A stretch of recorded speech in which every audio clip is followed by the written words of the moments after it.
마태복음 보겠습니다. 마태복음 1장. 오늘 마태복음 이제 두 번째 또는 세 번째 시간인데 마태복음 1장 18절부터 2장 12절까지 읽도록 하겠습니다. 한번 교독합시다. 같이 읽겠습니다.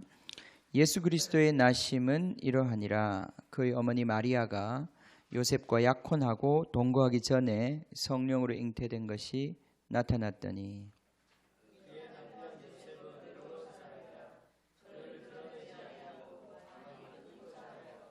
이 일을 생각할 때에 주의 사자가 현몽하여 이르되 다윗의 자손 요셉아 내 아내 마리아 데려오기를 무서워하지 말라. 그에게 잉태된 자는 성령으로 된 것이라.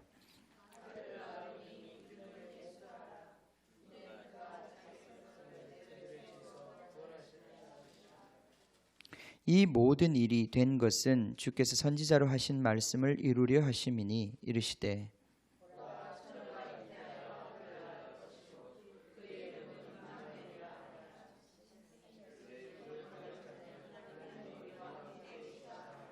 요셉이 잠에서 깨어 일어나 주의 사자의 분부대로 행하여 그의 아내를 데려왔으나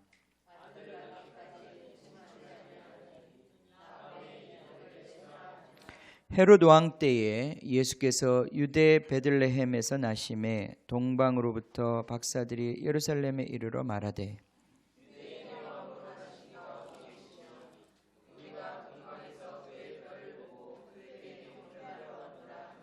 헤롯 왕과 온 예루살렘이 듣고 소동한지라.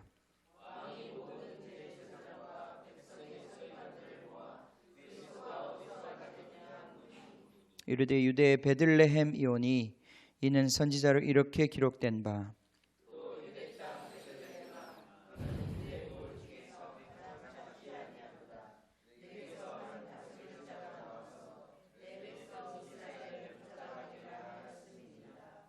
이에 헤롯이 가만히 박사들을 불러 별이 나타난 때를 자세히 묻고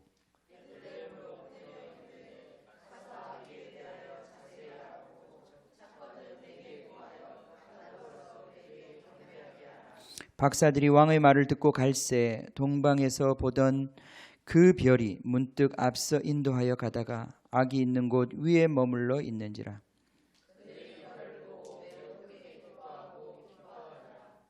집에 들어가 아기와 그의 어머니 마리아가 함께 있는 것을 보고 엎드려 아기께 경배하고 보배합을 열어 황금과 유향과 몰약을 예물로 드리니라. 그들은 꿈에 헤롯에게로 돌아가지 말라 지시하심을 받아 다른 길로 고국에 돌아가니라. 아멘. 아멘. 아멘.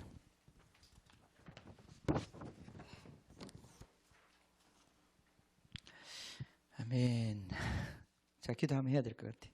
기도 한번 하겠습니다. 주님, 마태복음 말씀을 우리에게 주셨습니다. 주님, 이 마태에게 감동하셔서 주님 이 말씀을 쓰게 하셨던 주님 그 의도대로 주님 성령께서 동일하게 이 시간 우리 말하는 자 듣는 자에게 감동하셔서 주님 아버지의 뜻을 알게 하시고 그 뜻이 우리 가운데 이루어지게 하여 주시옵소서. 예수님의 이름으로 기도합니다. 아멘. 아멘. 예, 우리 마태복음 이제 공부하고 있는데 오늘 두 번째 시간입니다. 우리 지난 시간에 예수님의 족보에 대해서 보았습니다. 그렇죠? 예. 오늘은 예수님의 탄생 기사가 이제 적혀 있는 두 개의 이야기를 같이 보려고 합니다. 크리스마스였으면 분위기가 더 좋을 것 같은데 크리스마스가 아니지만 오늘 크리스마스 본문을 가지고 하겠습니다. 크리스마스 기대가 되시나요?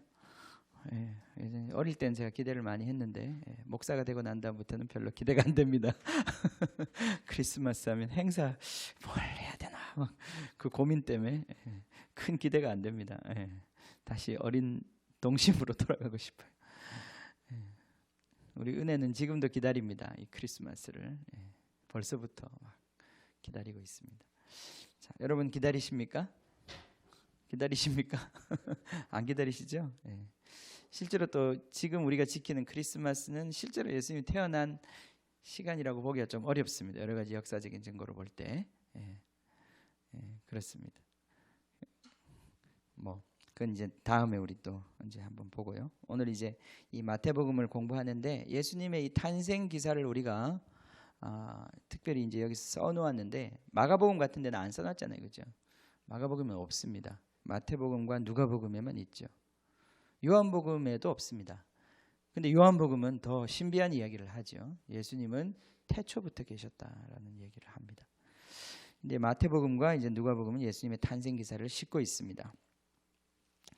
이 마태복음 전체가 제자에 대한 이야기를 하고 있기 때문에 이 탄생 기사나 여기 나와 있는 모든 예수님의 이야기는 다 그 주제와 관련해서 우리가 이해를 해야 될 것입니다. 그래서 왜 특별히 마태복음 1장과 2장, 이제 3장부터는 제가 보기에는 예수님의 가르침에 본격적으로 들어가거든요. 1장과 2장을 특별히 마태가 할애하고 있는 이유는 무엇인가 하면 우리가 왜 예수님을 따라야 하는가? 왜 우리가 예수의 제자가 되어야 되는가? 왜 예수의 가르침에 우리는 그렇게 귀를 기울여야 하는가?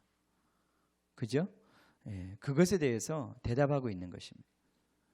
우리는 예수의 귀를 기울여야 합니다. 예수의 말에, 예수의 가르침에 귀를 기울여야 합니다. 여러분 신명기 한번 펼쳐보세요. 신명기 18장.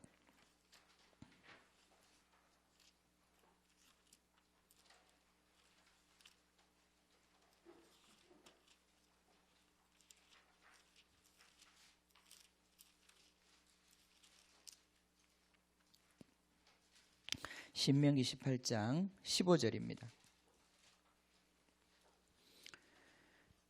내 하나님 여호와께서 너희 가운데 내 형제 중에서 너를 위하여 나와 같은, 이건 모세와 같은이죠, 모세와 같은 선지자 하나를 일으키시리니 너희는 그의 말을 들을지니라. 과거 이스라엘 백성이 처음에 이스라엘 백성으로, 하나님의 백성으로 딱 탄생할 때 그들이 그냥 탄생한 것이 아니라 그들에게 주어진 하나님의 법, 하나님의 계명, 토라라고 하는 하나님의 말씀을 통해서 이스라엘 백성, 하나님의 사회, 하나님의 집이 탄생한 것입니다. 그래서 모세가 그럼 죽으면 어떻게 할 것이냐? 하나님께서 이 모세 이후에 이 모세와 같은 선지자를 또 일으켜서 그를 통해서 하나님이 하나님의 백성을 이끌어 가실 텐데 그의 말을 어떻게 하라고요? 들어야 한다는 거예요.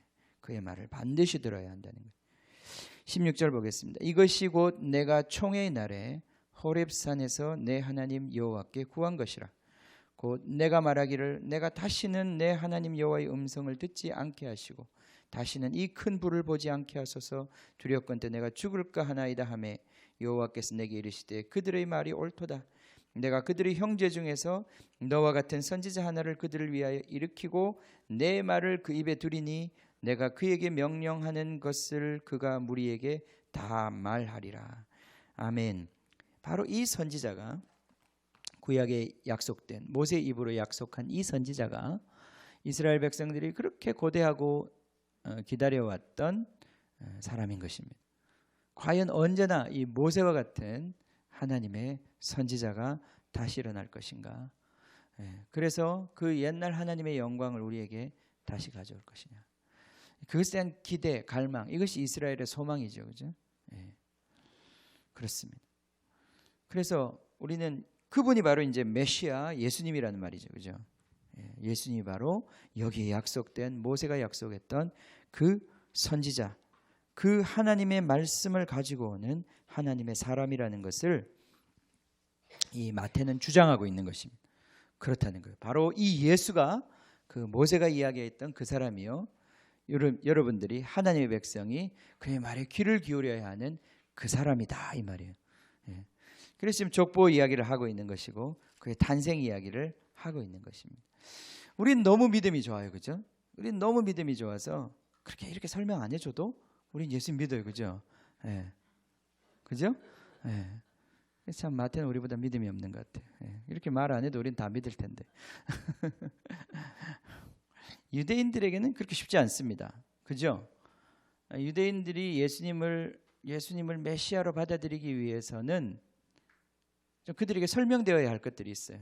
왜냐하면 이러이러한 사람은 절대 메시아가 될 수 없는데 어떻게 이 사람이 메시아냐? 그게 설명이 돼야 돼요. 그러니까 유대인들에게 있어서 복음은 뭐냐면은 예수님이 메시아다. 메시아다. 이게 복음이에요. 그죠? 유대인들은 메시아를 기다려왔던 사람들이. 그 평생에 이 메시아가 오셔야 내 인생의 문제, 우리 민족의 문제, 우리 가정의 문제, 이 세상의 문제가 다 해결된다 이 말이죠. 그죠? 내가 돈 많이 벌어서 이 세상의 문제가 해결되는 것도 아니고, 내가 공부 많이 해서 이 세상의 문제가 해결되는 것도 아니고, 이 세상의 모든 고통과 이 세상의 문제, 우리 민족이 겪고 있는 이런 억압, 착취, 그리고 우리 부부관계의 갈등, 우리 자녀가 쏙새기는 것, 내가 돈이 없는 것, 이 모든 문제가 다 어떻게 해결이 돼요? 그분이 오시면 해결이 되는 거예요. 그분이. 여러분 그렇게 생각 안 하시죠? 이스라엘 백성은 그렇게 생각한 거예요. 이스라엘 백성들은 그렇게 생각한 거예요. 이 다윗과 같은 하나님이 약속한 모세와 같은 그런 하나님의 선지자, 다윗과 같은 그 하나님의 왕이 이 땅에 다시 나타나서 그가 우리를 통치하기 시작하면 이 모든 문제가 다 해결된다. 어떤 어려운 문제도 그분께 가져가면 다 해결해주고 판단해주고 정의의 나라가 세워진다. 이것이 바로 그들이 가지고 있던 기대였단 말이죠. 그죠? 그래서 이 메시아에 대한 기대가 항상 이스라엘 백성 가운데는 충만히 있었어요. 그러니까 항상 그들의 관심은 저 사람이 메시아일까? 저 사람이 메시아일까? 그런 기대감이 항상 있는 거예요. 마캅이라는 사람, 제가 지난 시간에 얘기했지만 그 마캅이라는 왕조, 그 사람들이 나타났을 때 사람들은 열광했다고요. 이 사람이 메시아인가? 이 사람이 메시아인가? 세례요한이 나타났을 때 그 백성들은 열광했다고요. 이 사람이 메시아인가? 당신이 메시아입니까? 세례요한한테 물어보니까 세례요한이 뭐라고 대답했어요? 나는 메시아가 아니다. 근데 내 뒤에 진짜 메시아가 온다. 예수님이 오셨어요. 사람들이 열광했죠. 당신이 메시아이십니까? 예수님 별 말씀 안 하셔. 왜 말씀 안 하셨을까? 내가 메시아야 이렇게 하셨으면 좋을 텐데. 난 메시아인가? 아닌가? 굉장히 알쏭달쏭.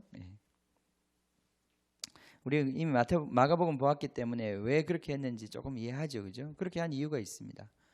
왜냐하면 사람들의 그 메시아에 대한 생각이 잘못되었기 때문에 그런 종류의 메시아냐 이렇게 물었을 때 예수님은 그 생각 자체를 바꾸어 줄 때까지는 자기가 메시아라고 얘기하지 않으신 거예요. 그러니까 우리 마가복음 전체가 다 그걸 얘기하고 있잖아요. 사람들이 그 기대하고 있었던 그 하나님의 나라와 메시아에 대한 기대감이 얼마나 왜곡되고 잘못되었는지 그걸 폭로하는 게 십자가란 말이죠. 그러면서 진짜 네가 나를 메시아로 믿느냐? 진짜 네가 나를 따라오려고 하느냐?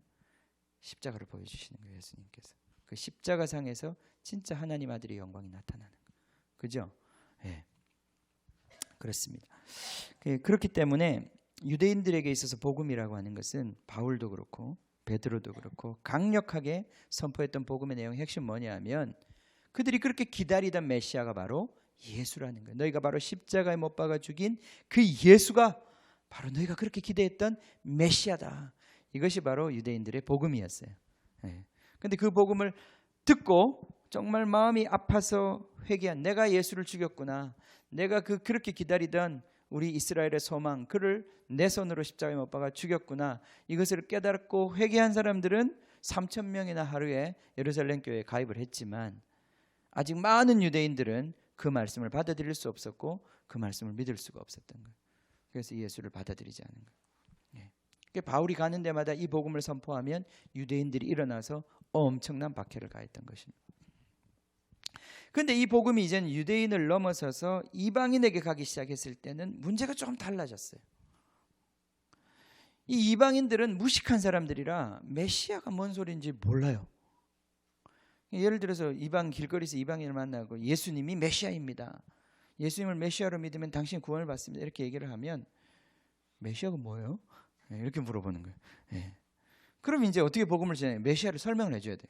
메시아란 말이죠, 그 얘기하려면 좀 긴데, 그 얘기하려면 지금 우리 옛날에 우리 아브라함부터 얘기를 해야 되는데 막 얘기가 길어지는 거예요. 왜냐하면 이 메시아라고 하는 말은 이스라엘의 역사 가운데서 생겨난 개념이거든요. 그 생각이거든요. 이스라엘 역사를 빼놓고 메시아를 설명을 할 수가 없어요. 그러다 보니까 이스라엘이 어떻게 이스라엘이라는 나라가 만들어졌고 이스라엘이라는 나라가 만들어지기는 어떤 이 세계의 역사가 있었고 이런 얘기를 다 해야 되는 거예요. 그러니까 성격 급한 사람들은 복음을 끝까지 못 듣고 그냥 집에 간단 말이죠. 그죠? 그게 이제 우리 이방인들의 가장 큰 문제점이에요. 복음이 제가 볼 때도 오늘날 우리 한국교회에 이렇게 복음이 선포되고 있음에도 불구하고 복음의 의미를 잘 깨닫지 못하는 이유는 왜 그러냐면 이 그리스도, 메시아라는 말의 번역이 그리스도죠. 그죠? 히브리 말이 메시아예요. 마사흐라고 하는 기름 붓다라고 하는 단어에서 기름 부음을 받은 사람이라는 뜻으로 메시아라고 하는 단어가 나왔어요. 그것을 헬라어로 그리스 말로 번역을 한 것이 바로 크리오라고 하는 기름을 붓다라고 하는 단어에서 크리스토스라고 하는 기름 부음을 받은 사람, 그리스도라는 단어가 나왔단 말이죠. 이게 그리스도, 예수 그리스도, 이것이 복음인데 그리스도라는 말을 이해하는 것이 이방인들이 쉽지가 않단 말이죠. 이게 이방인들이 쓰던 말이 아니고 또 이방인들의 역사 가운데, 문화 가운데 그 말의 개념이 잘 없어요. 그래서 기름을 왜 붓는지도 모르고 기름을 부어서 어떻게 한다는 건지 감이 안 오는 거란 말이죠. 그죠? 근데 이 이스라엘의 역사 가운데서 잉태된 그런 배태된 그 의미를 가진 단어예요. 그렇기 때문에 이방인들에게 복음을 설명하기 위해서는 예수라는 인물을 소개할 뿐 아니라 이 인물이 바로 그리스도 메시아가 된다고 하는 그 뜻을 충분히 이해시켜 줘야 되겠어요.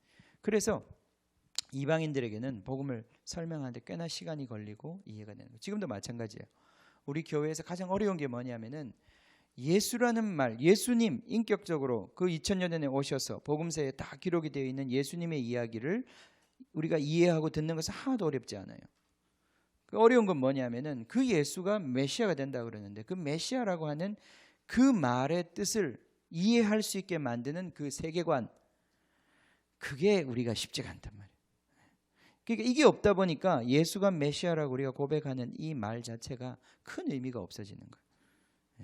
그러니까 요즘에 이제 마태복음을 통해서 우리가 이제 배워야 되는 게 뭐냐면 하나님 나라거든요. 메시아라고 하는 것은 하나님 나라를 가져오는 사람이란 말이죠. 하나님, 그 메시아, 하나님 왕국의 왕인데 기름 부음을 받은 그 메시아는 하나님 나라의 왕국의 중심인데 이걸 이해할 수 있는 이제 개념을 유대적 개념이에요. 이 개념을 이제 우리가 이해할 수 있어야 돼. 이게 이제 우리 안에 들어와야 돼. 하나님 나라에 대한 개념이 들어와야 돼. 이 하나님 나라에 대한 개념이 정말 잘못되어 있어요. 오늘날 교회에 아주 일반적으로는 하나님 나라와 천국은 같은 말입니다. 다른 게 아니에요. 이 마태복음에서는 천국이라는 말을 좋아합니다. Kingdom of Heaven, 영어로 Kingdom of God, 하나님의 나라죠, 그죠? 그 다음에 천국이죠, 그죠? 이 두 가지는 같은 단어예요. 뭐만 바꿨어요? God 대신에 Heaven만 바꿨어요, 그죠? 우리는 하나님의 나라는 풀어서 쓰고 천국은 한자로 줄여서 쓰니까 두 개 느낌이 굉장히 틀리잖아요, 그죠? 그래서 이걸 바꿔야 돼요. 하늘나라라고 바꾸든지 아니면 하나님의 나라를 신국이라고 바꾸든지 두 개 중에 이게 바꿔야 느낌이 이게 비슷한 말이구나 이런 느낌이 와. 왜 이걸 이렇게 다른 단어로 이렇게 해놨는지 제가 잘 모르겠어요. 느낌이 굉장히 달라요. 하나님의 나라라는 느낌과, 그죠? 하나님의 나라라고 할 때는 분명히 하나님이 주권을 가지고 통치하는 그 어떤 나라, 그 실체 느낌이 오잖아요. 근데 하늘나라, 천국 이러면 뭔지 모르게 여기는 아닌 것 같고 저기 어디 있는 것 같고, 그죠? 우리가 죽어서나 가는 것 같고 그런 뭔가 우리하고 좀 낯설잖아요, 그죠? 근데 예수님 메시지는 그게 아니거든요. 저 하늘나라가, 하나님의 나라가 이 땅에 침노해 들어온다는 것이거든요. 우리가 죽어서 하늘나라 간다는 얘기가 아니라 하나님의 나라가 그 어마어마한 새로운 창조에 속한 새 질서가 이 땅에 우리도 알지 못하는 사이에 부지불식간에 침노에 들어와서 새로운 나라가 이미 시작되었다. 이게 복음이에요.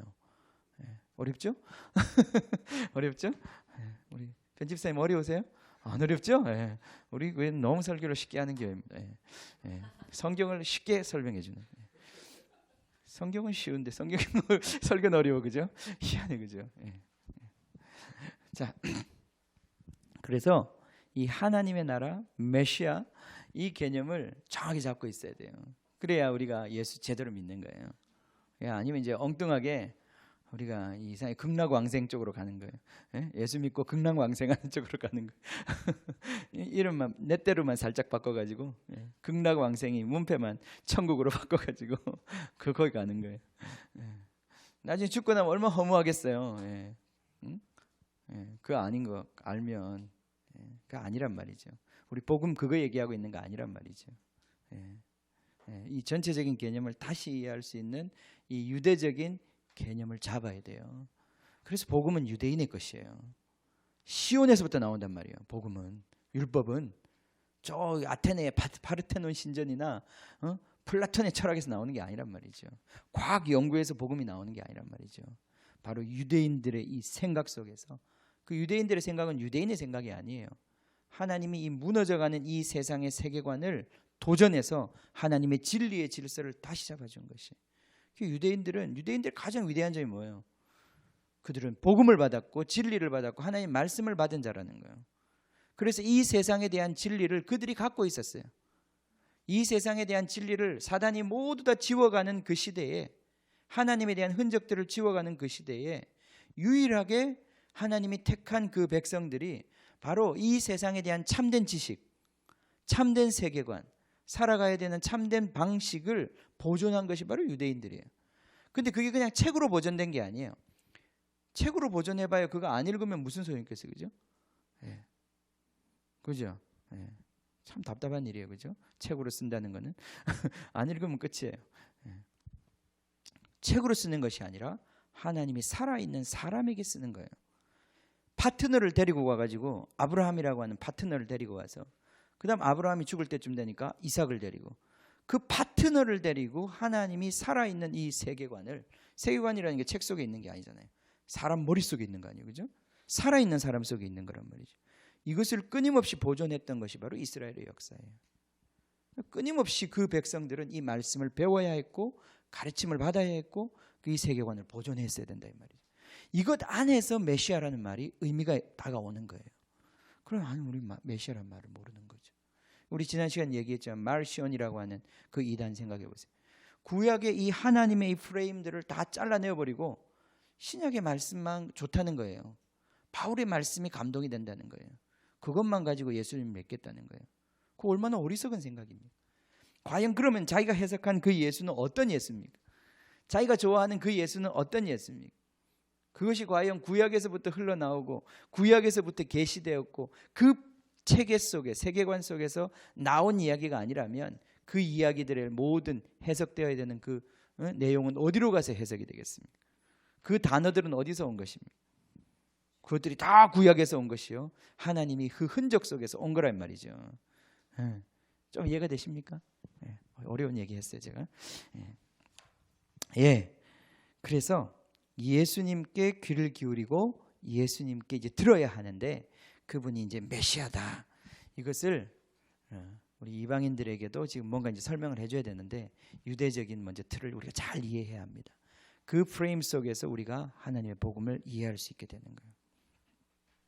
자, 예수님은 메시아이십니다. 특별히 유대인들에게는 예수님은 다윗 왕에게 약속되었던 다윗의 아들이었다는 것이에요. 자, 우리가 지난 시간에 보았던 이 족보를 쭉 보면 중간에 분명히 왕조가 끊어졌어요. 바벨론으로 포로 생활로 잡혀갈 때 그 왕조가 끊어졌습니다. 더 이상 왕위에 오르지 못하고 끊어졌어요. 그럼에도 불구하고 그 왕조는 계속해서 자식들을 낳았겠죠, 그죠? 그리고 그 왕위가 실제로 왕이 되지는 못했지만 어떤 계승은 계속 이루어져 갔던 것으로 보여져요. 그리고 우리가 그 계보 속에서 누가 태어납니까? 예수님이 태어나신다는 거예요. 그러니까 예수님은 그 계보, 왕의 계보 속에서 태어나십니다. 그리고 그 왕의 아들이 되었어요. 근데 그 왕의 아들인데, 오늘 이제 우리가 보면 알지만, 그래서 요셉의 아들이 되어야 했었어요. 요셉의 그 계보를 잇는 자가 되었어야 됐었어요. 그럼 요셉에게서 그냥 태어나면 될 텐데, 그죠? 그냥 태어나면 될 텐데, 왜? 특별한 방법, 여기 보니까 성령으로 잉태된 동정녀 탄생이라는 특별한 방법을 통해서 예수님이 태어났는가? 이것도 참 수수께끼예요, 그죠? 그냥 태어나면 되는데 그냥 예수님의 탄생이 요셉과 마리아가 결혼했더라. 그래서 첫날 밤에 임신을 했는데 첫째 아들을 낳고 보니 예수더라. 그럼 예수님 안 믿겠어요? 그럼 예수님 안 믿어?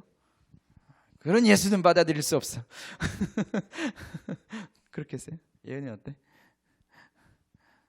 그 사람이 예수다. 뭐. 우린 너무 믿음이 좋아요, 그죠? 별로 궁금하지 않은 걸 제가 자꾸 얘기해서 너무 죄송합니다. 예. 궁금한 걸 얘기해 드려야 되는데. 자, 저 이제 구약의 그 스토리에 보면 이 이스라엘 백성들에게 그 이스라엘 왕이 계속 범죄하니까 하나님이 이 더 이상 이제 이 다윗의 왕좌에 이제 더 이상 왕이 앉지 못할 것이라고 하는 예언이 있어요. 그 예언이 임합니다. 왜냐하면 하나님께서 그 다윗에게 그 왕좌를 보존해 영원한 왕좌를 보존해 주겠다고 약속했지만 그 파트너가 되었던 다윗 왕조가 계속 하나님을 거역하게 되니까 하나님이 마지막에는 그들의 범죄로 인해서 더 이상 그들 위에 왕을 세울 수 없는 저주가 임해요. 이게 딜레마잖아요. 딜레마라는 말 아세요? 어려워? 예. 이럴 수도 없고 저럴 수도 없는 그런 상태가 된 거예요. 하나님이 분명히 이 왕자는 영원한 왕자라고 했는데 그런데 이들이 계속 타락하고 범죄하니까 더 이상 이들을 통해서 왕을 세울 수 없는 그런 모순에 이르렀단 말이죠. 하나님이 이 모순을 어떻게 타개해 나가십니까? 네.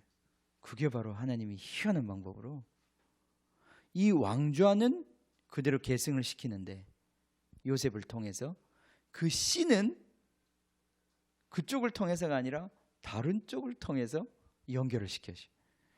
그러니까 다윗의 씨는 씨인데 다윗으로부터 솔로몬으로 내려오는 씨가 아니라 나중에 보면 누가복음에 보면 나단이라고 한 아들을 통해서 이 어디로 내려오는지 모르는 그런 지류를 통해 가지고 이 예수님의 생물학적인 씨가 와요. 근데 그로 말미암아 예수님이 태어나요. 그리고 그 예수는 바로 적통을 갖고 있는 요셉의 아들이 돼요. 양자 같은 아들이죠. 자기의 씨는 받지 않았지만 자기의 권위와 모든 것들을 계승하는 아들이 돼요.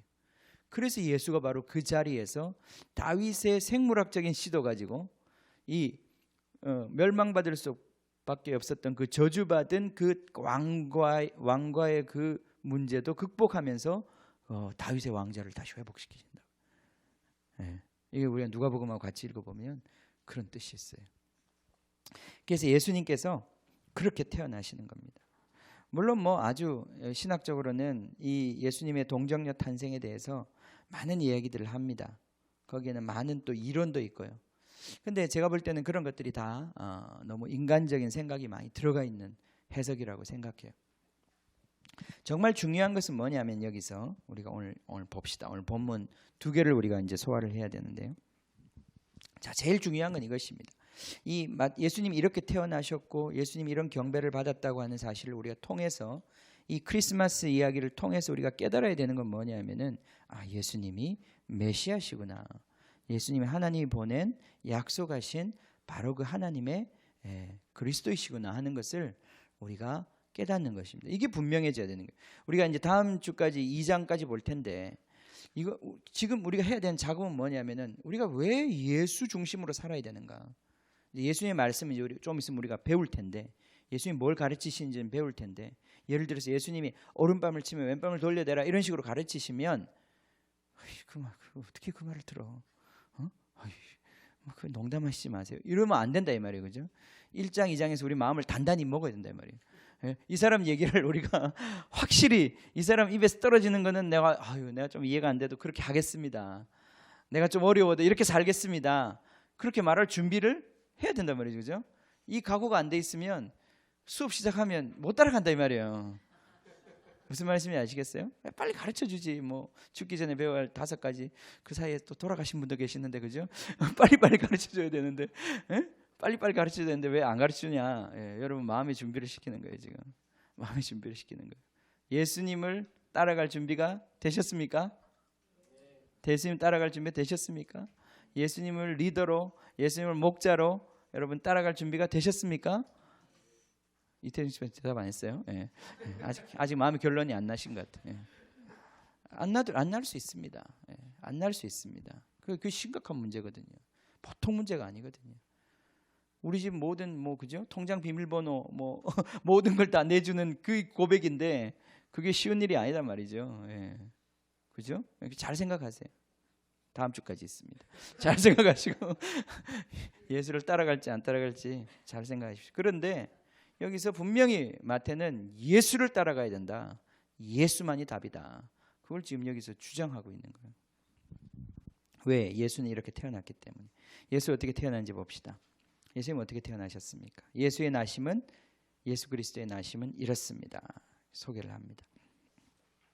그의 어머니 마리아가 18절 보세요. 그의 어머니 마리아가 요셉과 약혼하고 동거하기 전에 이 당시에 결혼의 풍습은 지금도 마찬가지지만 지금 모르겠어요. 지금 딱 소개팅하는 순간 눈이 딱 맞아가지고 우리 결혼합시다. 그리고 그 다음 날 결혼하는 그게 가능합니까? 그게 불가능하죠, 그죠? 예. 결혼이라고 하는 것은 그렇게 막 순식간에 되는 게 아니잖아요, 그죠? 그래서 먼저 결혼에 대한 약속을 합니다, 그죠? 약속을 해요. 옛날엔 그래서 약혼이라는 게 다 있었어요. 약혼을 하고 약혼을 해서 결혼을 하지 않았더라도 약혼을 파기하면 굉장히 타격이 크죠, 그죠? 인생의 타격이 큽니다. 그만큼 이 약혼이라고 하는 게 있었어요. 약혼을 하고 모든 그때로부터 시작해서 실제적인 결혼의 준비가 시작이 되는 거예요. 약혼을 하고 막 2년 3년 이렇게 가는 일이 없어요. 약혼을 했으면 한 1년 안에 모든 결혼의 준비를 마치고 이제 실제 결혼이 시작되는 거예요. 그래서 아마 이 요셉과 마리아가 이제는 약혼 상태, 이제 이것도 결혼의 한 과정 중에 하나잖아요, 그죠? 그래서 결혼을 했다고 얘기하기도 하는 거예요. 예. 그러니까 우리 개념으로 생각하면 안 돼요, 그죠? 뭐든지 우리 생각으로 하면 안 돼요. 우리 생각으로 하면 틀려, 그죠? 예. 우리가 지금 겪고 있는 걸 가지고 자꾸 그때를 생각하면 틀려요. 예. 그죠? 워낙 이게 우리는 역사적으로도 거리가 있단 말이죠. 자, 그래서 보면 결혼이 그렇게 순식간에 이루어지는 게 아니라 한 1년이나 1년 반 정도의 시간을 두고 결혼이 이루어져요. 근데 딱 약혼을 하고 이제 결혼을 하기로 마리아가 딱 서로 요셉과 약속을 하고 가족에게 다 알리고 딱 이제 그렇게 결혼 준비를 시작하려고 그러는데 마리아가 임신이 된 거예요. 네. 성령으로 된 건지 아직 모르고 임신이 됐어요. 지금 이제 한 1년 후에 결혼을 해야 되는데 임신을 했어요. 그럼 어떻게 될까요? 굉장히 제가 볼 때 이게 간단한 문제가 아닙니다. 요셉에게는 이게 그냥 인간적으로 알리지 않은 그런 게 아니거든요. 이미 대중들은 다 알고 있는 이 사람과 저 사람은 이제 결혼할 사람이라는 걸 아는 그런 사이란 말이죠. 그런데 마리아에게 임신이 된 거예요. 야, 저 같으면 어떻겠을까요? 저는 이렇게 했을 것 같아요. 요셉처럼. 저도 이렇게 요셉하고 성격이 비슷한 것 같아요. 이런 복잡한 문제는 조용하게 해결하는 게 시끄럽게 정의를 세운다기보다 그 여자도 불쌍하고 그러니까 조용하게 이 문제를 해결하고 율법대로 하면 사실은 그 여자는 돌로 쳐 죽여야 되는 거거든요. 그러니까 그 공개적으로 그의 부정을 드러내고 돌로 쳐서 죽여야 되는 그 상황인데 요셉은 그래도 착한 사람이었다는 거예요. 요셉은 그래도 하나님을 경외하는 사람이었다는 거예요. 그래서 이런 아주 얼마나 어려웠겠어요, 그죠? 저는 겪어보지 않아서 이건 정말 감당이 안 됩니다. 진짜 어려운 문제였을 거예요. 그랬는데 요셉이 그렇게 얼마나 고민했겠어요, 그죠?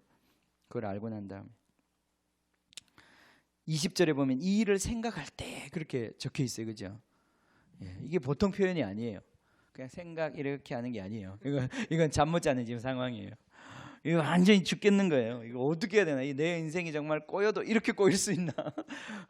한 2달 전에만 있었어도 내 인생이 이러진 않았을 텐데 이게 뭐야 이게 막 이럴 생각도 하고 저 생각도 하고 이 밤잠을 못 자고 막 엎치락뒤치락하는 그 상황 속에서 어떻게 잠이 들었는데 꿈을 꾼 거예요, 그죠? 잠이 잘 들었어요. 자야 빨리 하나님의 계시를 깨닫는데 자기 생각하느라 계시를 못 깨닫는 거. 알겠어요? 주무세요, 제발. 제 말 주무세요. 꿈을 꿀 수 있도록. 자기 생각으로 자꾸 그렇게 굴리지 말고 그러다 밤새고 피곤하고 짜증내고 그러지 마시고 주무셔요. 이 일을 생각할 때에 천사가 나타났습니다. 천사가 그 꿈에 나타났어요. 가끔 주님은 꿈으로 말씀하시죠, 그죠? 꿈으로 말씀하십니다. 늘 그런 건 아니에요. 꿈에 너무 집착하지 마세요. 근데 가끔은 여러분 꿈을 꾸고 나면 그 꿈 속에 뭔가 메시지가 있다는 걸 느낌이 올 때가 있어요. 여러분 영혼에 그런 반향이 있을 때가 있어요. 그럴 때는 그 말씀을, 그 꿈을 다 믿지 말고 그 꿈을 주님 앞에 가져가는 거예요. 왜냐하면 꿈은 해석을 필요로 하기 때문에 해석되지 않으면 꿈은 의미가 없어요. 그죠? 그걸 통해서 계시를 했다고 하더라도. 그래서 그 해석을 주님께 의뢰해야 돼요. 의존해야 돼요. 그럼 주님께서 말씀하시는 게 있어요. 때로는 경고하시는 게 있고. 예. 자, 요셉도 이때 꿈을 꾸었는데 거기서 천사를 만납니다. 현몽했다고 그랬습니다. 예, 꿈에 천사가 나타나서 이제 다윗에게 요셉에게 이 말씀을 전해줍니다. 다윗의 자손 요셉아, 내 아내 마리아 데려오기를 무서워하지 말라. 그에게 잉태된 자는 성령으로 된 것이다. 아들을 낳으리니 이름을 예수라 하라. 예수. 예. 구약에서는 여호수아라고 하는 이름이 있죠, 그죠? 이게 이제 풀네임입니다. 완전히 풀어서 쓸 땐 여호수아라는 뜻이에요. 예. 그거의 줄인 이름이 예수 또는 예슈아. 예. 우리 또 성경에 보면 호세아라고 하는 성경이죠. 그것도 여호수아의 단축형입니다. 그래서 그 이름이에요. 그건 뭐냐면 하나님이 구원하신다 그런 뜻입니다. 그 이름을 예수로 하라. 예. 자기 백성을 그들의 죄에서 구원할 자이심이라. 이 모든 일이 된 것은 주께 선지자로 하신 말씀을 이루려 하심이니. 자, 그러면서 이사야의 예언을 언급합니다. 이사야 7장에 있는 예언이죠, 그죠? 보라, 처녀가 잉태하여 아들을 낳을 것이요 그 이름을 임마누엘이라 하리라. 임마누엘이 무슨 뜻이냐? 뒤에 있는 엘이 하나님이라는 뜻이고요. 임이라는 게 함께라는 뜻입니다. 아누가 누가 바로 우리라는 뜻이에요. 그래서 우리와 함께 하신 하나님이 우리와 함께 하신다 이런 뜻이죠, 그죠? 임마누엘이 하나님. 이를 번역한즉 하나님이 우리와 함께 계시다 함이라.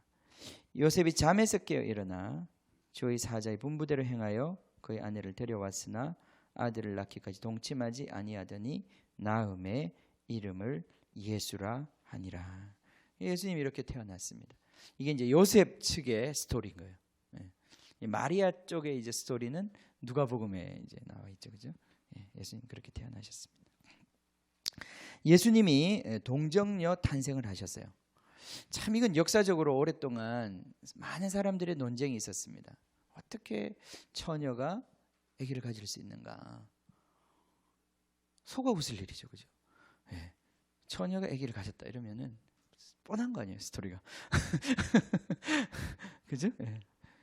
지금도 그런데 옛날에는 얼마나 그랬겠어요, 그죠? 복음을 전하면서 예수님은 처녀가 잉태되었다 이렇게 얘기하면 웃기는 얘기가 되는 거예요. 웃기는 얘기.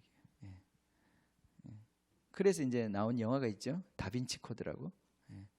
요즘 이제 3편 나왔더라고요. 절대 보지 마세요.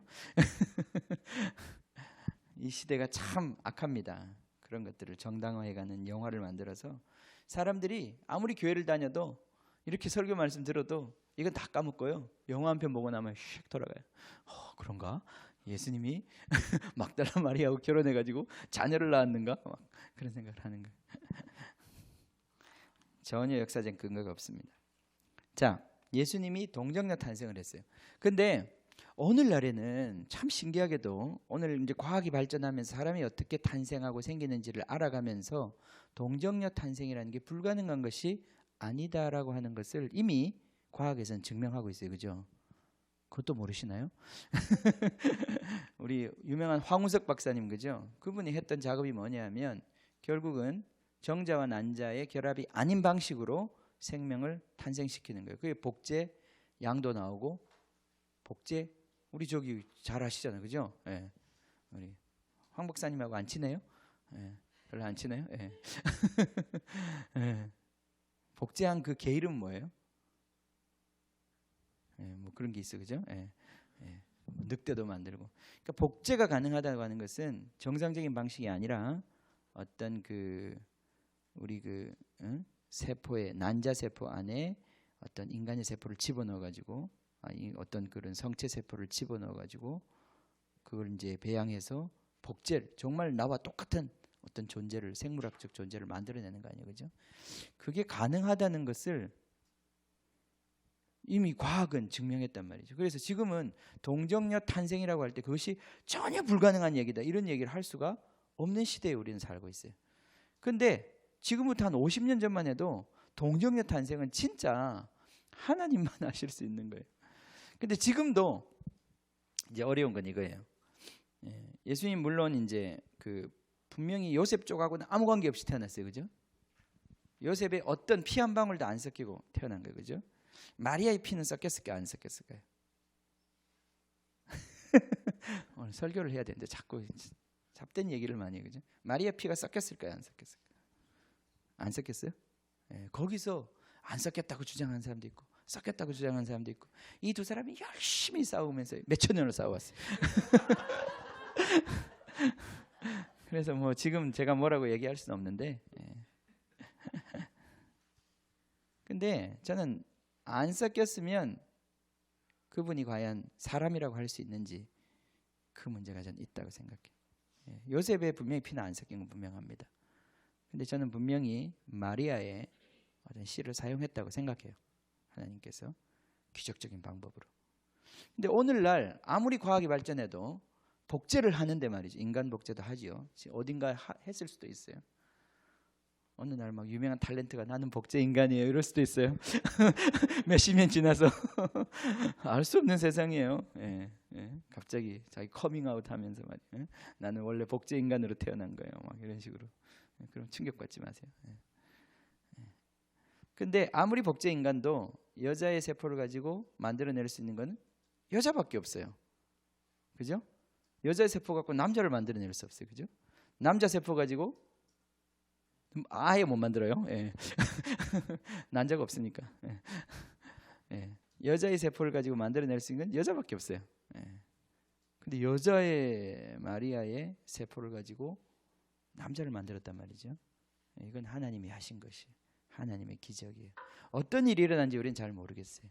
그렇지만 분명한 것은 마리아의 그 몸 안에서 성령의 능력으로 말미암아 분명히 어떤 인간의 완성된 어떤 그런 형태, 이제 우리가 다 인간이 하나의 세포로부터 출발하잖아요, 그죠? 그 세포가 만들어지게 된 거예요. 하나님이 모든 마리아의 그 체질과 재료를 다 사용해서 하나님이 그 새로운 인간을 만들어내신 거예요. 그는 분명히 인간이에요. 인간이에요. 우리가 똑같은 인간이에요. 그 안에서 생기신 거예요. 어디 하늘에서 뚝 떨어진 게 아니에요. 이 땅에 진흙으로 된 우리의 세포에 하나님의 능력이 임해서 새로운 질서를 부여한 거예요. 그게 우리 예수 그리스도. 예수 그리스도 그렇게 탄생하게 된 거예요. 그래서 배양하게 되었고 거기서 9개월 만에 아기로 태어난 것입니다. 자, 예수님이 이렇게 태어났습니다. 태어나고 난 다음에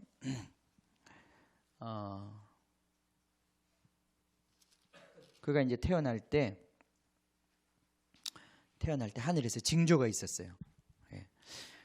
우리 창세기 1장에 보면 하나님이 해와 달과 별들을 만들 때 그것들을 만든 이유가 그것들을 통해서, 한번 볼까요? 창세기 1장 넷째 날에 창세기 1장 보시면요, 1장 15절에 보면 넷째 날에 하나님이 광명체들, 빛을 발하는 그런 물체들을 하나님 만드시는데 지금의 해와 달과 별이죠, 그죠? 그것을 하늘의 궁창에 있어 땅을 비추라고 하셔요. 그러면서 하나님이 그 14절에 보세요. 14절에 보면 하나님이 이르시되 하늘의 궁창에 광명체들이 있어 낮과 밤을 나누게 하고 그것들로 징조와 계절과 날과 해를 이루게 하겠다. 그렇게 적어놨어요, 그죠? 그래서 하나님이 해와 달을 주신 이유는 왜 주셨어요?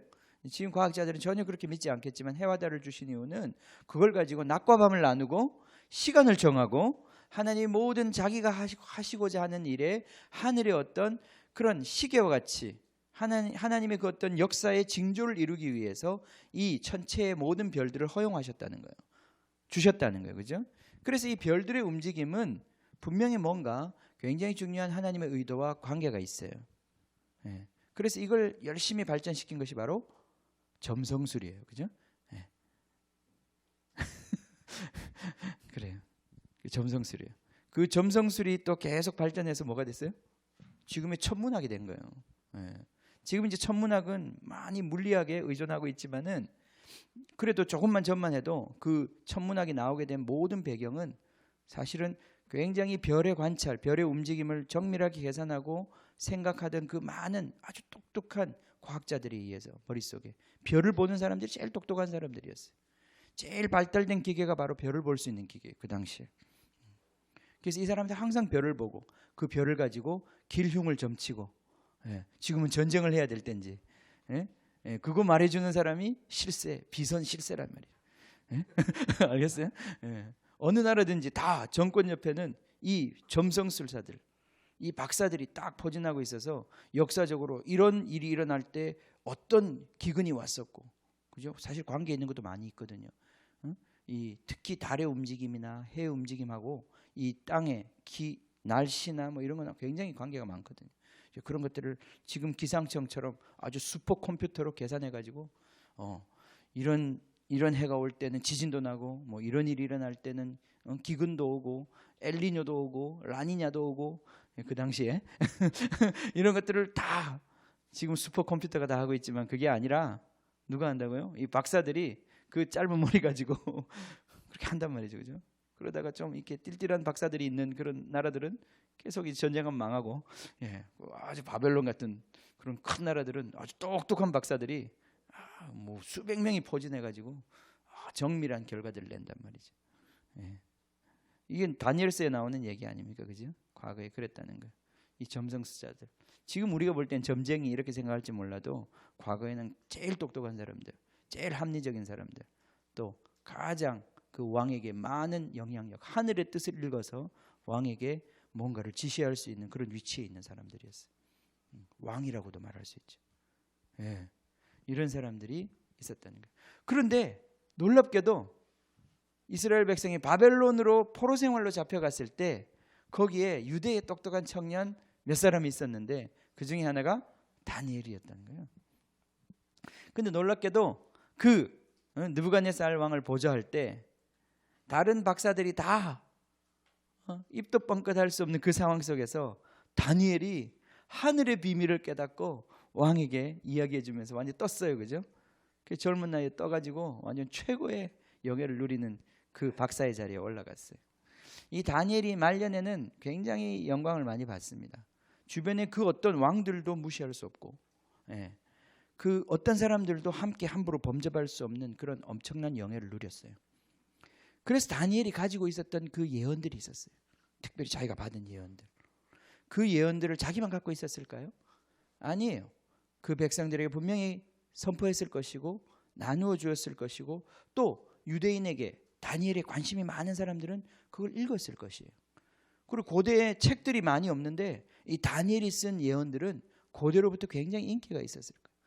그리고 유대인에 대해서 유심히 생각하고 하나님을 경외하는 그 박사들 중에는, 예, 이 다니엘이 말한 700년 전에, 예수님 오시기 전에 700년 전에 선포한 이 예언들이 어떻게 이루어질 것이냐에 대한 굉장한 관심들이 있었을 거예요. 특별히 다니엘은 시간에 대해서 얘기하잖아요.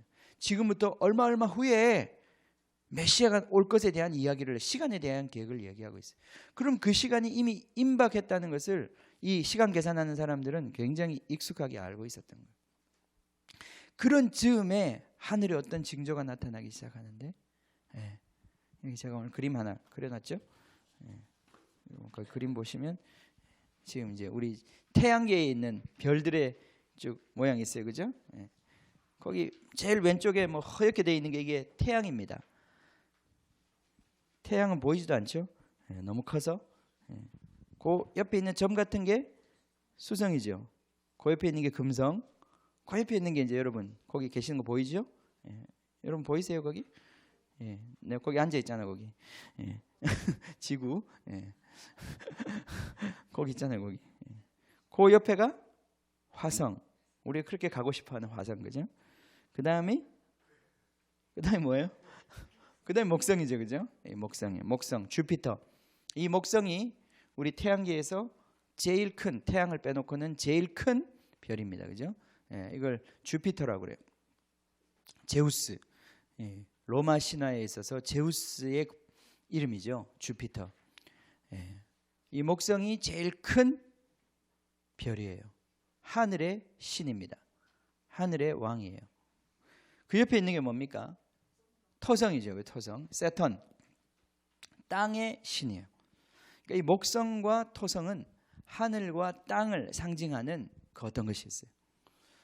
그 뒤에는 뭐 몰라도 돼요. 예.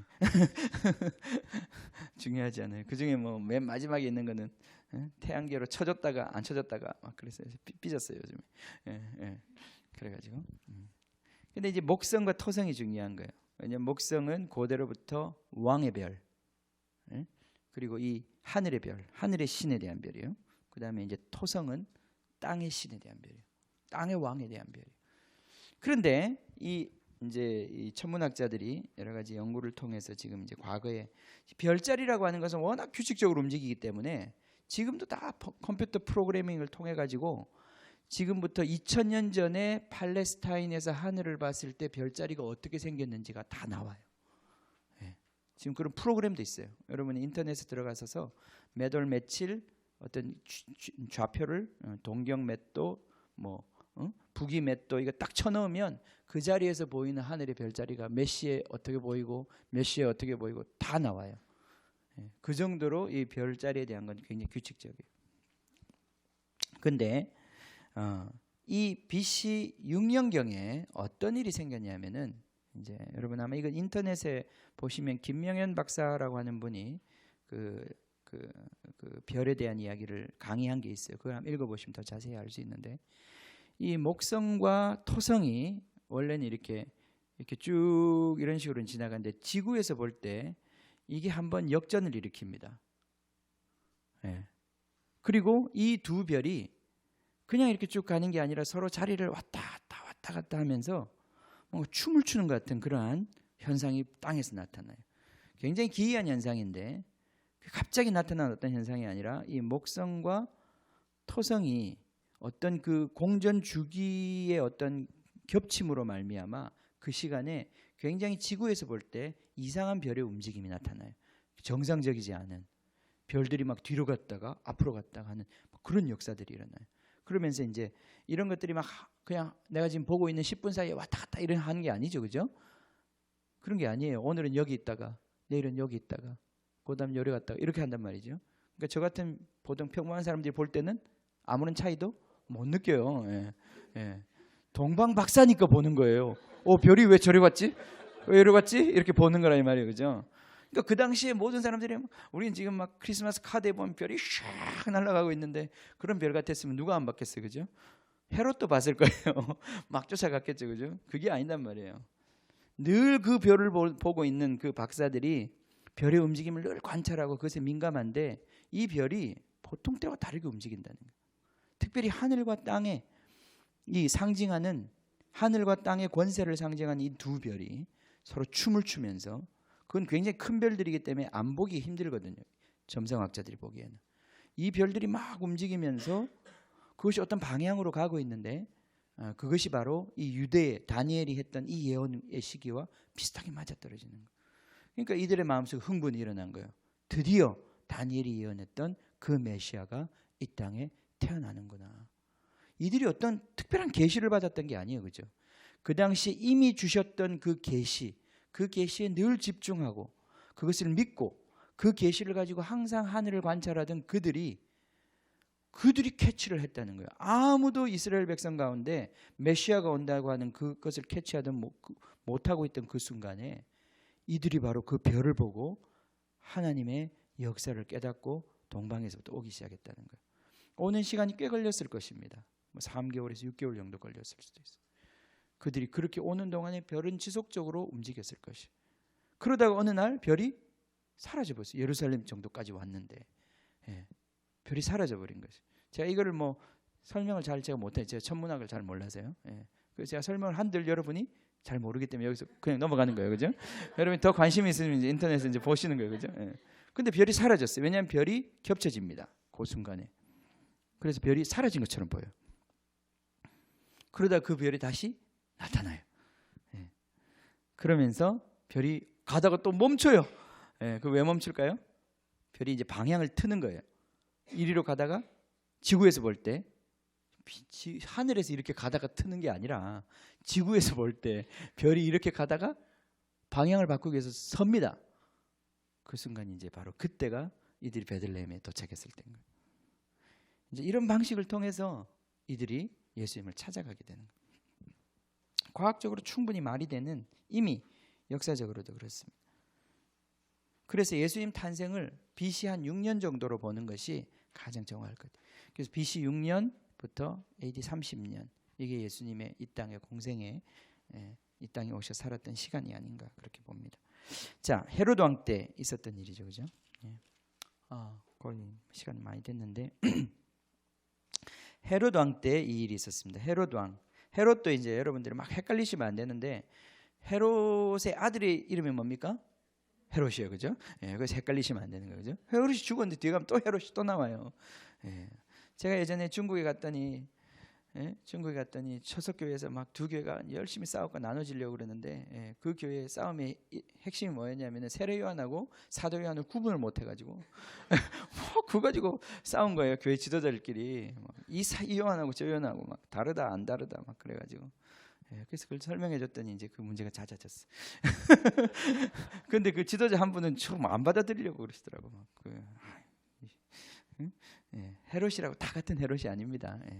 이제 이 헤롯의 첫 번째 헤롯 대왕이라는 왕이에요. 이 왕은요, 이제 지난 시간에 우리 마카비 얘기를 했는데 마카비 시대, 이제 마카비의 이 정치가 굉장히 부패하고 타락해지기 시작하면서 백성들도 마음을 돌리고 이제 그 복잡하죠. 이 나라의 정세가 복잡한 가운데 BC 한 67년경에 로마라고 하는 엄청난 제국이 일어나기 시작해요. 지중해에서. 그리고 그 제국이 이 팔레스타인을 정복합니다. 이제 정복하고 난 다음에 이들이 했던 거는 뭐냐면은 거기 이제 자기들의 통치를 펼쳐야 되는데 로마인들의 통치의 방식은 자기들이 총독을 세워가지고 통치하는 방식이 아니었어요, 처음부터는. 그래서 그 지방에서 가장 유력한 그러한 토착인들을 이제 끈앞으로 세우는 거죠. 그 사람을 왕으로 세워가지고 그 사람을 통해서 대리 통치를 하는 방식이었어요. 근데 이제 이때 에돔 사람, 이 헤롯은 반쪽은 유대인이고 반쪽은 에돔 사람이었어요. 어머니 쪽인지 아버지 쪽인지 모르는데 어머니 쪽이었던 것 같아요. 그래서 에돔 사람의 피가 섞인 반쪽 유대인이었어요. 근데 이 사람이 정치적 야심이 있는 사람이었어요. 그리고 일찍부터 로마와 친했던 사람이에요. 그래서 많은 돈도 주고 이 정치적인 그 어떤 야망이 있었는데 로마가 이 팔레스타인을 통치하기 시작할 때 그가 많은 돈을 주고 그 통치권을 삽니다. 그래서 자기가 왕이 돼요.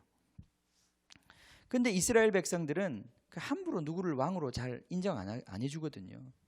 늘 반골기질이 있어갖고 혁명 일으키고 반발을 하는데 내가 왕이다 이런다고 왕이 되는 게 아니다 이 말이죠. 아무리 로마에 돈 주고 내가 왕이 되었지만은 그러니까 이스라엘 백성은 특히나 왕이 되려면 어느 족속이 돼야 돼요? 유대인일 뿐 아니라 다윗의 그 혈통에서 태어나야 되는 거예요. 그리고 메시아에 대한 기대가 있었단 말이죠.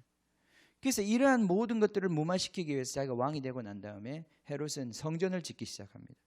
그 당시 초라한 모습으로 있었던 스룹바벨 성전, 바벨론 포로 생활 이후에 돌아와서 아주 초라하게 지었던 그 성전을 이걸 내가 개보수해가지고 어마어마한 성전으로 만들어주면 백성들의 마음이 나에게 돌아오지 않을까. 그런 기대감을 가지고 이 성전을 짓기 시작합니다. 엄청난 프로젝트를 시작하는 거죠. 엄청난 돈을 투자해가지고 로마의 후광을 얻고. 그래서 조금 백성들의 마음을 달래고 있는 상황이었는데 그래도 백성들 안에는 그런 것 가지고 마음에 위로를 받을 백성이 아니다 이 말이에요, 그죠? 늘 메시아에 대한 기대와 하나님의 나라에 대한 갈망이 있는 백성들인데 헤롯이 뭐 좀 잘해준다고 해서 그게 되는 게 아니거든요. 그래도 헤롯은 보면 굉장히 정치는 잘했던 것 같아요. 조금 성격은 포악했는데 정치는 잘했던 것 같아요. 그랬는데 이 말년이죠. 헤롯의 말년에 굉장히 자기가 여러 가지로 불안감을 많이 느끼고 있는 그 시기에 메시아가 태어났다는 소식이 지금 들린 거예요. 이 헤롯이 흥분한 거죠. 흥분했어요. 그래서 보면 헤롯이 많은 사람들을 죽입니다. 왜냐하면 자기의 왕권이 불안하니까. 자, 이것이 하나님 나라의 하나의 모양이에요. 보세요. 하나님의 나라라고 하는 것은 이 세상의 질서와 체계를 흔들어 버립니다. 이 세상의 가짜 왕들을 다 폐위시켜 버려요. 예. 그들이 가짜였다는 것을 확 드러내 버려요. 애긴데도 메시아의 소식이 전파되었을 때 예루살렘은 소동했어요.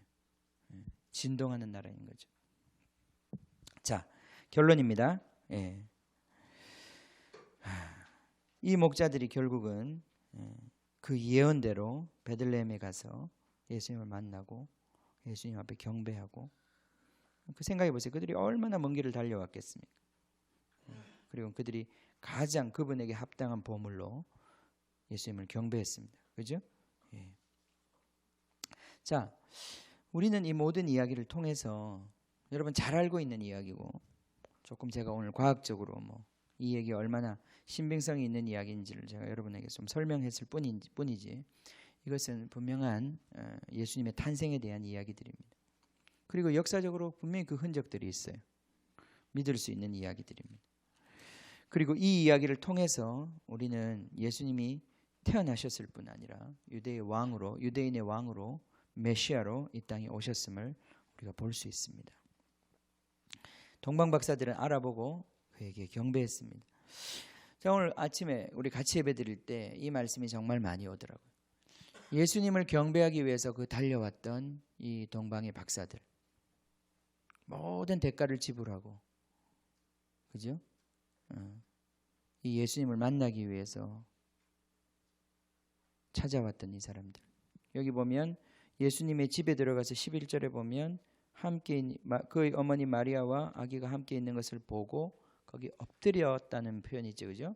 엎드려 아기께 경배했다 그랬는데, 엎드린다는 표현이 여기에 이게 어떤 신 앞에서 경배하는 모습이에요. 단어가 그 단어입니다. 그래서 하나님으로 경배하는 거예요. 그는 알아보았던 거예요, 그죠? 예수님을 알아보았던 거예요. 예수님을 믿었던 거예요. 구약의 예언을 믿었을 뿐 아니라 예수님을 믿었던 거예요.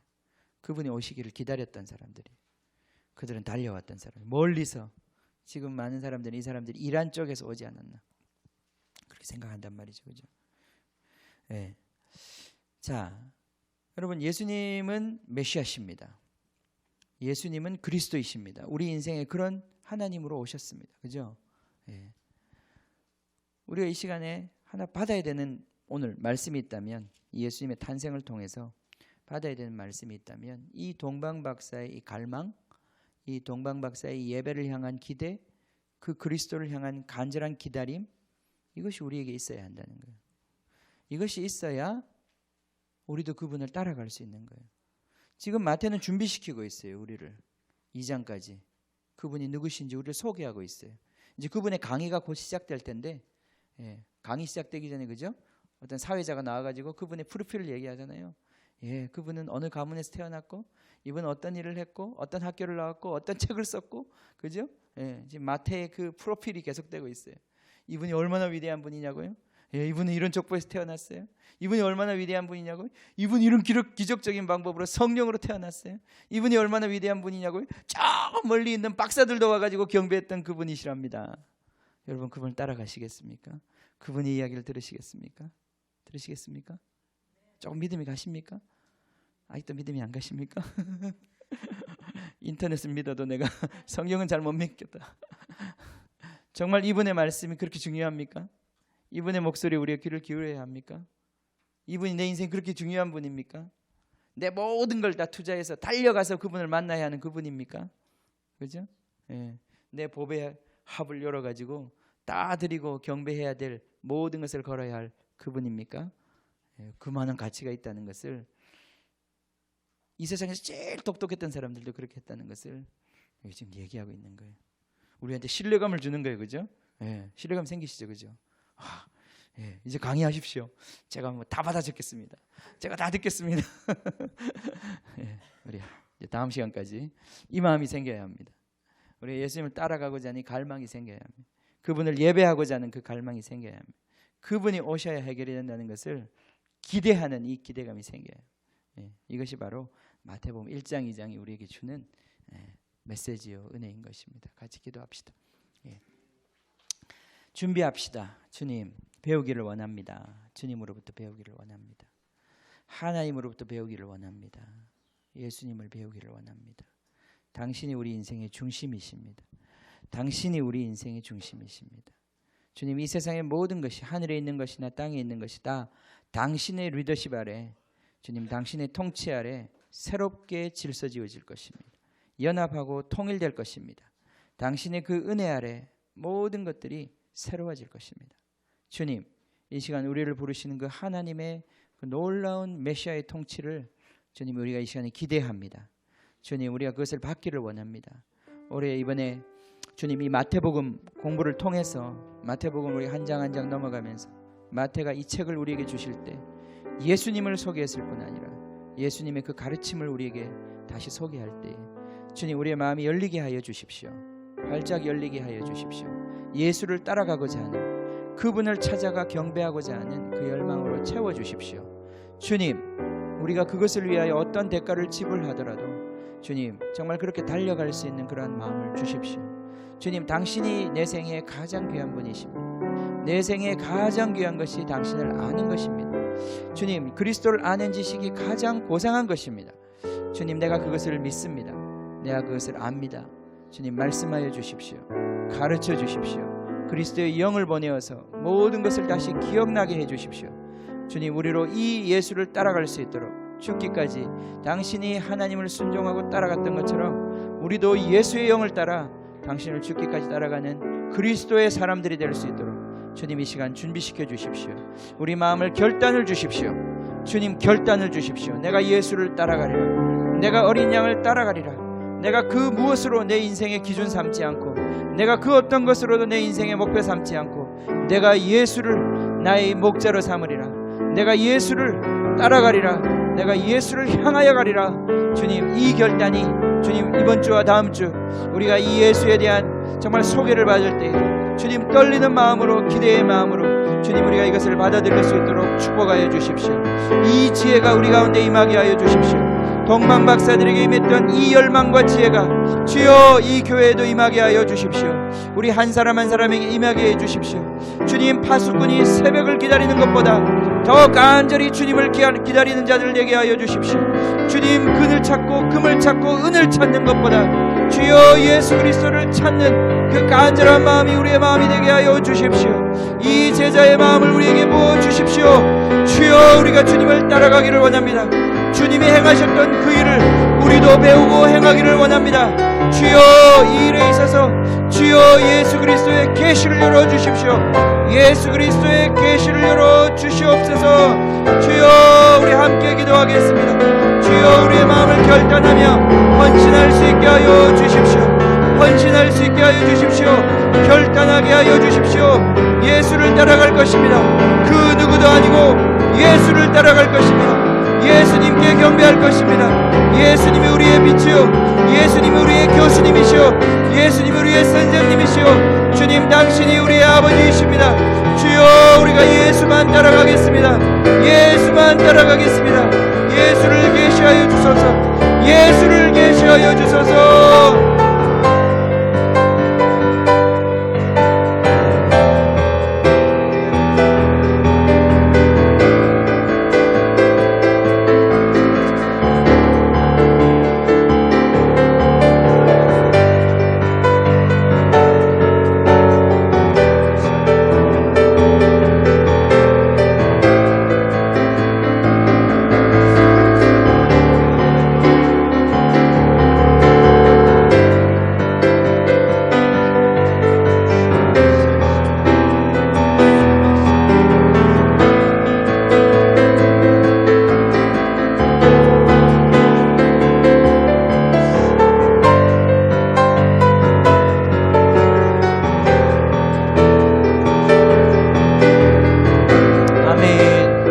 메시아를 만나는 게 왜 그렇게 중요합니까?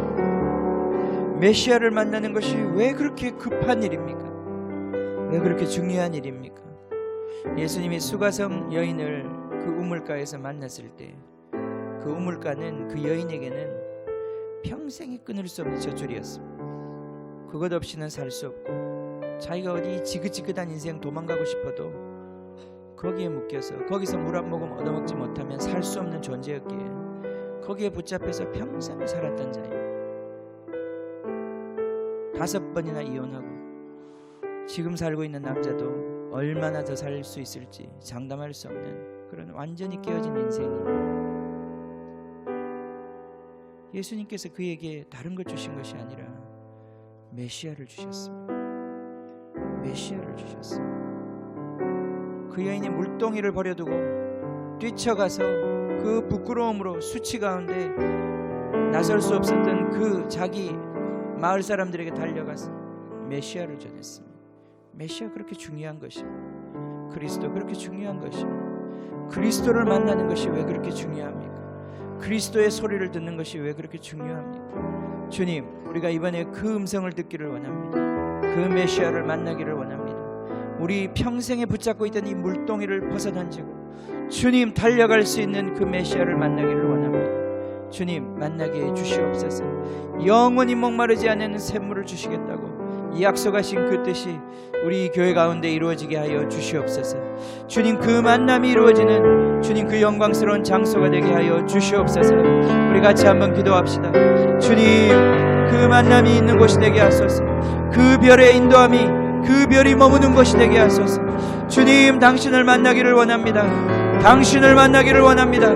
당신이 다 대답해 주실 것입니다. 당신이 다 이해해 주실 것입니다. 당신이 구원의 소식을 전해 주실 것입니다. 그 백성의 죄로부터 주님 아무도 풀어낼 수 없었던 그 멍에로부터 당신이 풀어내실 것입니다. 주여 당신이 여기 계시니 우리가 어디에 가겠습니까? 주여 생명의 말씀이 여기 계시니 우리가 어디로 가겠습니까? 주여 당신을 만나게 하여 주십시오. 당신을 만나게 하여 주십시오. 이 우물가에서 당신을 만나 경배하는 저희들 되게 하여 주시고 인생의 가장 귀한 것들로 주님 섬기는 주님의 백성들 되게 하여 주십시오. 주여 이 만남을 열어주십시오. 이 만남을 준비하여 주십시오. 주여 요셉처럼 이 만남을 받아들일 수 있는 믿음의 사람들이 되게 하여 주십시오. 주여 당신이 명령하신 것처럼 주여 그 이름을 예수라 하며 주여 그들을 내 가족으로 받아들일 수 있는 주여 이 믿음을 주시옵소서. 이 영접하는 믿음을 주시옵소서. 주여 이 구원의 소식이 우리 가운데 전파되게 하여 주시옵소서. 오 주님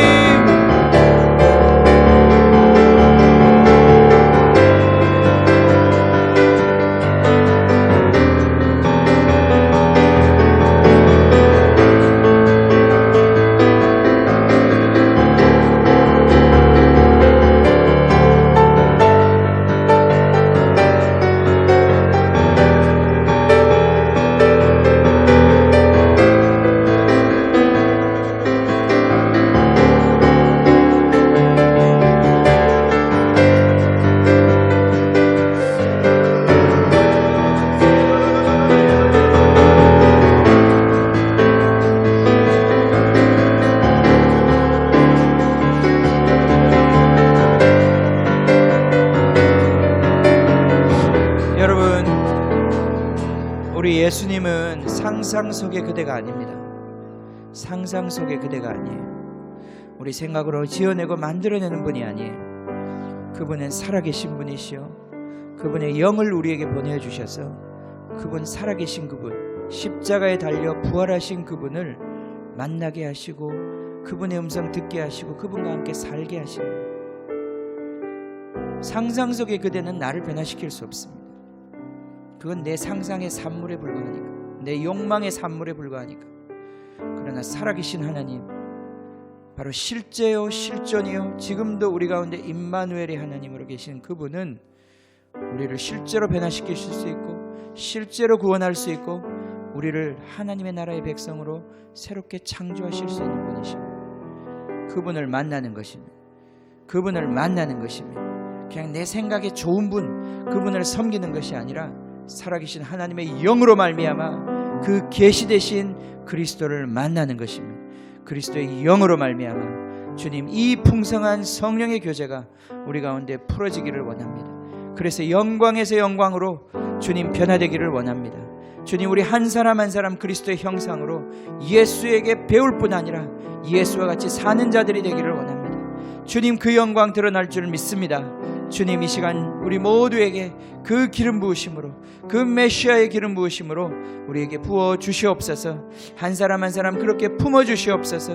주님, 마리아의 생명 속에 잉태된 생명이 주님 9개월 동안 그 아름다운 영광의 생명의 빛으로 아기의 울음소리와 함께 태어난 것처럼 주님, 내 안에 계신 그리스도, 주님, 내 안에 계신 하나님의 말씀, 주여 이것이 생명되어서 주여 우리의 이 겉껍데기의 인생 변화시키시고 주여 그 영혼의 잇대인 그 삶을 살아갈 수 있는 영광의 삶으로 새로운 피조물로 태어나게 하여 주시옵소서. 주여 두려워하지 말고 받아들이게 하여 주십시오. 요셉처럼 고민하지 말고 받아들이게 하여 주십시오. 주여 이 영광의 주가 우리 인생 가운데 오셨사오니 주여 받아들이게 하여 주시고 그 영광의 생명이 드러나게 하여 주십시오. 주여 예수가 태어나게 하여 주십시오. 주여 우리 각자에게, 우리 각 가정에 이 예수의 영으로 말미암아 새로운 생명이 태어나게 하여 주십시오. 이 영광스러운 삶이 태어나게 하여 주십시오. 주여 이 세상이 감당치 못하는 하나님 나라의 영광, 장차 임할 주여 이미 임한 하나님의 영광이 우리 가운데 나타나게 하여 주시옵소서. 그러한 교회 되게 하여 주십시오. 그러한 영광의 생명이 약동하는 교회가 되게 하여 주시옵소서. 우리 같이 기도합시다. 주님을 구합시다. 성령을 구합시다. 성령으로 말미암아 일어나는 일, 성령의 일, 주여 더욱더 이 가운데 잉태되게 하소서. 성령의 일들이 일어나게 하소서. 성령의 하시는 일, 하나님만이 하시는 일들 주여 이 교회 가운데 더욱 잉태되게 하소서.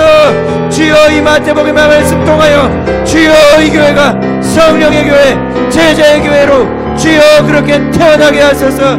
할렐루야, 할렐루야, 할렐루야. 오 주님,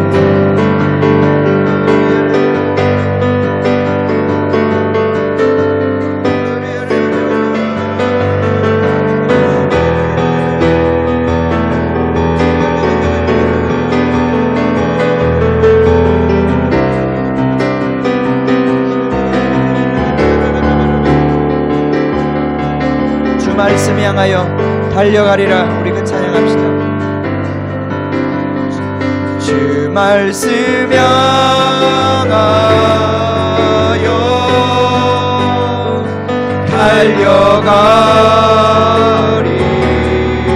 달려가리라.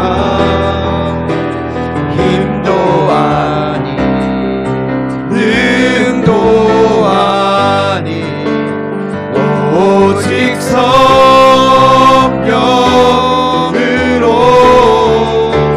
주 얼굴 향하여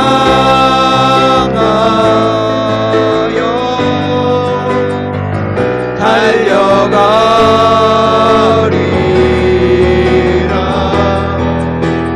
오 주의 영광 안에 살게 하소서. 말씀 향하여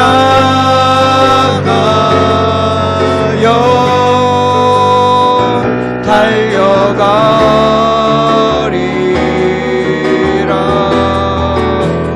힘도 아니 능도 아니 오직 성령으로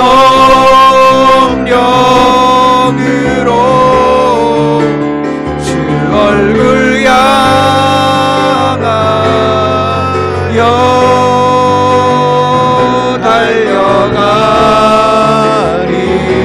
달려가리라.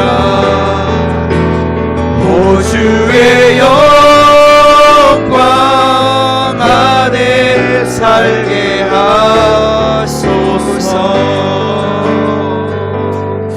오 주님, 주님이 동방 박사들이 그 별을 보고 매우 크게 기뻐하고 기뻐했다고 했습니다.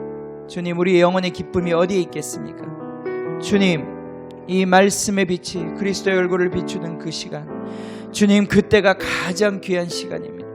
가장 기쁨의 시간입니다. 주님, 우리 인생에 어디서 만족과 기쁨을 누리겠습니까? 주님, 우리 영혼이 그것에 갈망합니다.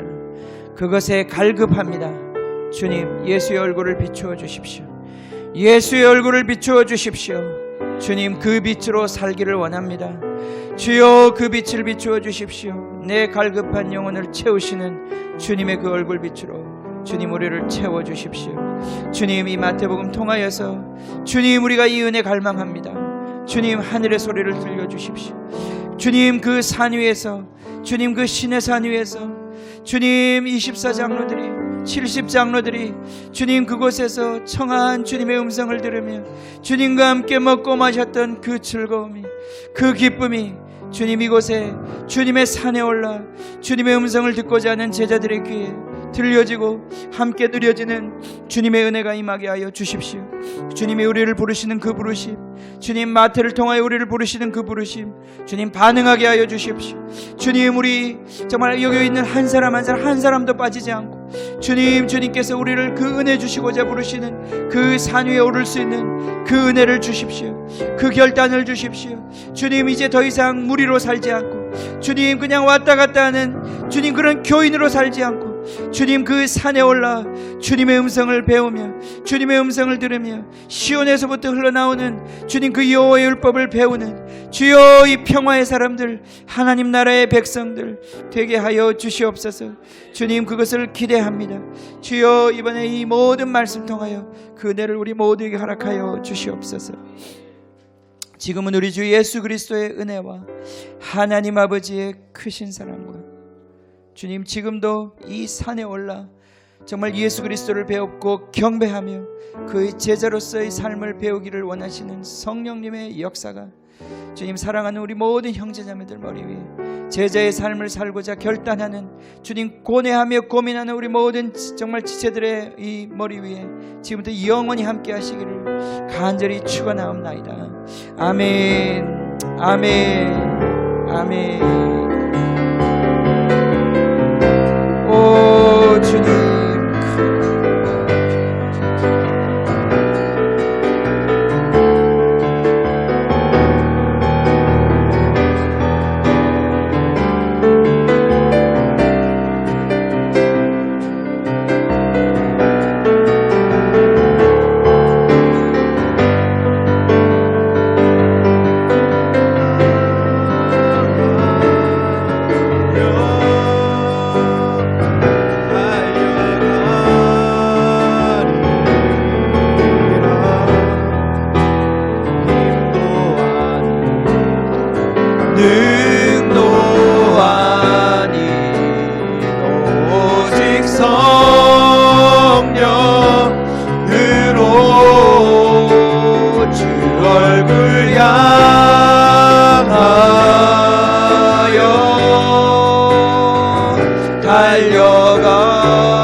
살게 하소서.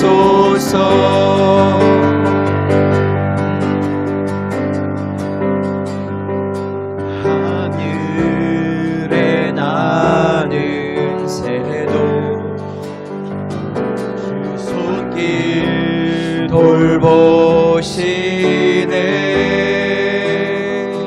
온 땅에 충만한 주 사랑으로 내 마음을 덮으소서. 주 나를 부르셨네. 주의 영광 위에 모든 사람 이끄소서. 주의 영광으로 주 말씀 향하여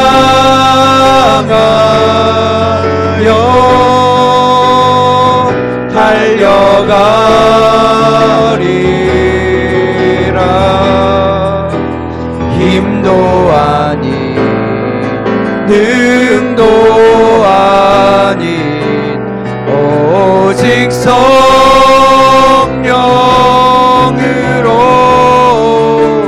주 얼굴 향하여 달려가리라. 오 주의 영광 안에 살게 하소서. 주 말씀 향하여 달려가리라.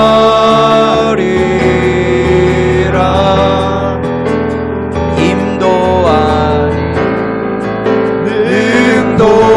아닌 오직 성령으로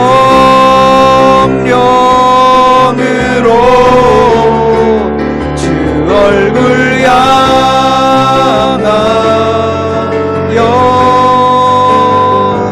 달려가리라. 오 주의 영광 안에 살게 하소서. 나는 주님의 길을 가리라. 나 주님의 길을 가리라.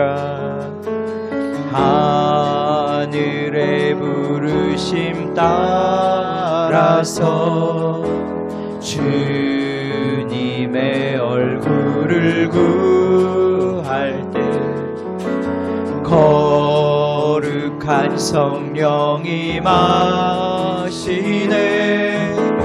물과 피를 쏟으시 하나님의 어린 양. 주님 사랑합니다. 오 주여 나를 보내소서. 주 위에 살리라. 주 따라가리라. 내 생명 다하여 주 복음 전하리. 곧 승리하리라. 그날은 오리라. 난 결코 돌아서지 않으리. 나 주님의 길을 가리라. 하늘의 부르심 따라서 주님의 얼굴을 구할 때 거룩한 성령이 마시네. 물과 피를 쏟으시 하나님의 어린 양. 주님 사랑합니다. 오 주여 나를 보내소서.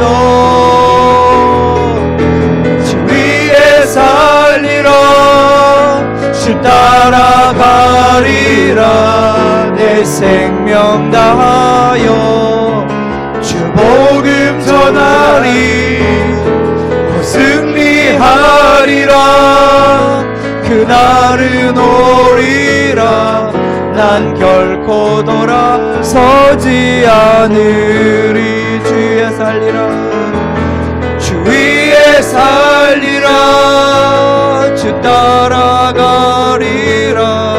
내 생명 다하여 주 복음 전하리. 승리하리라. 그날은 오리라. 난 결코 돌아서지 않으리.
주님.